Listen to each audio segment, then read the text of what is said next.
Hi everyone, it's Sandy and today I'm doing my December wrap-up. This month I've read 6 books, which isn't too bad of a number considering like 3 of the books were over 500 pages, so I'm pretty proud of that number. The first 2 books that I read this month are part of a series, and that is The Son of Neptune and The Mark of Athena by Rick Riordan. This is the second and third book in the Heroes of Olympus series. Yes, I am finally continuing the Heroes of Olympus series, and I'm so happy because I've been dying to read the series for such a long time. I give The Son of Neptune a 4.5 out of 5 stars, and I gave The Mark of Athena a 5 out of 5 stars.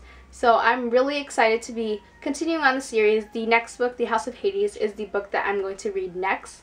The next book that I read is Something Strange and Deadly by Susan Dennard, and this is Bookbuster's December read. This book is about a girl named Eleanor who is pretty much trying to find her brother. Her brother was supposed to meet her at this train station and he doesn't show up. He leaves her a message. In this book there are the dead, and the dead are basically kind of like zombies, and there's like this necromancer that like controlling them.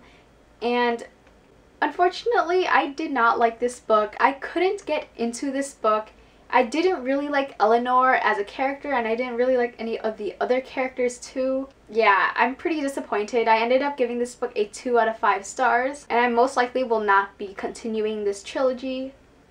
I just didn't like it, and yeah, I don't want to like force myself to finish the trilogy when I didn't like the first book. The next book is actually a school book, so I'm going to talk very briefly about it, and that is Siddhartha by Herman Hesse.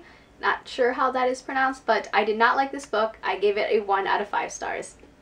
That's all I'm going to say. The next book is one of my favorites this month, and that is Don't Look Back by Jennifer L. Armentrout. Jennifer L. Armentrout does not disappoint me. I just love her stories and her characters. Jennifer L. Armentrout isn't like the best writer. She doesn't write the most beautiful story ever, but they're just very fun to read. The book basically starts off with the main character Samantha, who has no memories of what happened to her. 4 days prior to the beginning of this story, Samantha and her best friend Cassie goes missing. Before the accident happened, Sam and her best friend Cassie were like the popular girls at school. They were the mean girls, they were the bitches. And Sam and Cassie have a really like strange relationship. They're like frenemies, so they're like best friends, but at the same time they're very jealous of one another. Basically throughout this book, Sam is trying to figure out who she is and who she wants to be, and I just really enjoyed it. I love the whole mystery aspect of this book. I don't read a lot of mystery books,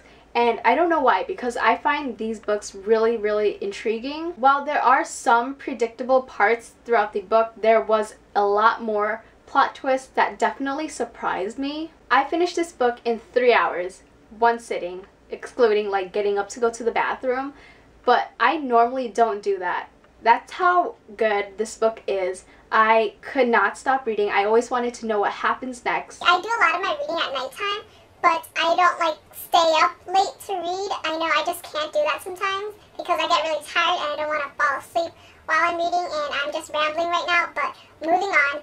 This book is very different from previous Jennifer L. Armentrout books because it is a standalone contemporary, and it does not have a lot of those steamy romance scenes, which I really liked how it focused more on Sam's story rather than the romance in this book particularly. I highly recommend this book, and I give it a 4.75 out of 5 stars, and I typically hate it when people give like 0.25 ratings, but I don't know, I don't want to give it a full 5 stars, but at the same time, I don't think it deserves like a 4.5. I think it's like in between, so I'm just going to give it a 4.75. And the last book that I read in December is The Book Thief by Marcus Zuzak.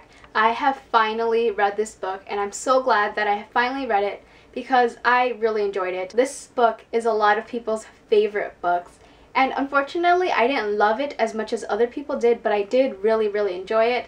It was definitely really thought-provoking and eye-opening. I still need to watch the movie. I hope to do that sometime this weekend, and I would give it a 4 out of 5 stars. That is it for my December wrap-up. If you've read any of these books, let me know in the comments below so we can discuss about it. I hope you guys enjoyed this video. Thanks for watching. I'll see you guys next time. Bye!